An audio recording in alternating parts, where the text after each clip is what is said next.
What is cryptocurrency? Before we talk about Bitcoin, I want to take a moment and talk about money. What is money exactly? When society was in its early stages, there was no such thing as money. Stage 1. The only way to buy something from someone was to trade goods and services, or anything valuables, like potatoes for rice, or silver for a horse. Throughout history, value has taken many forms and people have used a lot of different materials to represent money, salt wheat shells, and gold as a medium of exchange. Stage 2. People started using coins because they were made of precious materials like gold and silver. For example, the British pound is called pounds because 1 pound literally just used to be 1 pound of silver. So all of a sudden in a trade, the medium of exchange changed from goods to coins. Because it's a precious material, you have that reassurance and trust that it is indeed valuable. Stage 3. Then this evolved to stage 3 as banks became established and governments had control. Also, people found it too cumbersome to walk around carrying bars of gold or other forms of money. So paper money was invented. As long as there was trust in the system, even though there is no actual commodity backing it, we could move away from needing to carry blocks of precious metal toward paper money. People trusted the government, and that's how fiat money was created. Fiat is a Latin word that means by decree, meaning the dollars or any other currency have value because the government orders it to be. But as technologies improved, we found even more convenient ways of storing and trading our stuff. Stage 4. Where more people are buying things online using credit cards and QR code transfer via line pay, etc. We don't see cash anymore, nor potatoes, rice, gold. It's just entries on a spreadsheet. It really is just the transfer of digital assets. Think of them as literally just running spreadsheets of who's paid what to who. Cons 1. But regardless of physical or online money, fiat money has two main drawbacks. 1. It is centralized. You have a central authority that controls and issues it, like the government or central bank. And there are issues with the centralized model. Cons 2. The second issue is corruption. A small example of how power corrupts can be seen in the Wells Fargo scandal, where employees secretly created millions of unauthorized bank and credit card accounts in order to inflate the bank's revenue stream without their customers knowing about it for years. Cons 3.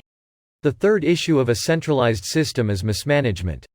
For example, printing a lot of money in order to save a certain bank or institution from collapsing is what happened in 2008. The problem with printing too much money is that it causes inflation and basically erodes the value of the citizens' money. One extreme example of this is Venezuela, where the government has printed so much money and the value of it has dropped so much that people are no longer counting money but are weighing it instead. Cons 4. The fourth issue is the control. You are basically giving away all control of your money to the government or bank. At any point in time, the government can decide to freeze your account and deny you access to your funds. Cons 5. And fifth issue of fiat currency is not limited by quantity. Government or central bank can print as much as they want whenever needed and inflate the money supply on the market. This has been a huge issue in 2022 in US and EU because their inflation rate is 7+%. Cryptocurrency benefits.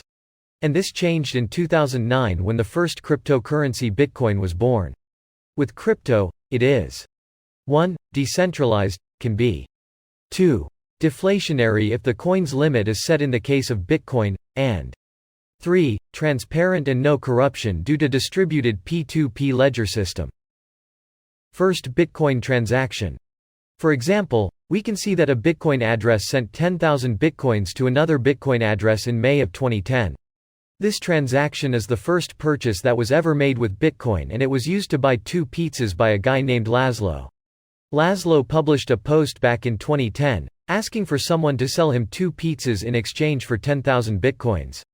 Now the price of these 2 pizzas is worth well over $100 million today. Decentralized and transparent. Anyways, with cryptocurrency, instead of one bank managing the ledger, every computer that participates in the system is also keeping a copy of the ledger, also known as the blockchain. This achieves decentralization and transparency and avoids inflation. Think about the time before the internet, and how centralized the flow of information was. Basically, if you wanted information you could get it from a few major media like NHK and Yomiuri Shimbun. Today, thanks to the internet, information is decentralized and you can consume knowledge from around the world on YouTube, Twitter, Instagram, etc. Cryptocurrency is the internet of money and it's offering a decentralized solution to money. No government or bank can, technically, decide to freeze your account or control your Bitcoin. But these days, cryptocurrency can be regulated by governments and they are losing autonomy and freedom from the government. They can't also simply decide to print out more money if decentralized. It also cuts a lot of the middlemen from the process of transferring money, and this means that in many cases cryptocurrency is cheaper to use than traditional wire transfers or money orders. Finally, Bitcoin opens up digital commerce to 2.5 billion people around the world who don't have access to the current banking system. These people are unbanked or underbanked because of where they live and the reality that they've been born into.